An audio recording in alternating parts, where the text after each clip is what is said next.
Au sommaire des éditions du dimanche 7 juillet. Ce dimanche, il souffle un air d'été sur votre journal avec le lancement de 3 séries estivales. La première propose de regarder au large de nos côtes, direction les îles anglo-normandes pour découvrir cette terre empreinte d'exotisme. Ce dimanche, direction Jersey et son drôle de patois.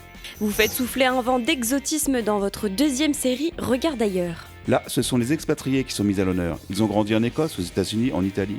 Tous se sont prêtés au jeu de donner leur regard sur leur pays d'origine et sur la Normandie.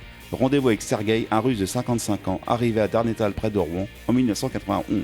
Enfin, la troisième série est consacrée au patrimoine local. Elles sont moins connues que Château-Gaillard ou le manoir du Catel, mais ces ruines, parfois un peu cachées, regorgent d'histoire et de légendes. Ce dimanche, le premier volet des Pierres qui comptent est consacré au donjon de Brionne. Vous vous intéressez à un poisson populaire, le maquereau. Il est fêté ce week-end au Havre et à Saint-Valery, mais pourtant, le maquereau se fait rare actuellement en Manche et sur les étals des poissonniers. S'il n'est pas devenu un poisson noble, sa forte concentration en oméga 3 lui permet aujourd'hui de ne plus être mis au banc des poissons. En coulisses, vous êtes allé danser dans les champs.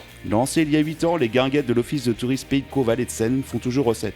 Relancée cette semaine, la première de cette nouvelle saison estivale a rassemblé 1700 personnes de toutes générations jeudi soir à Langto.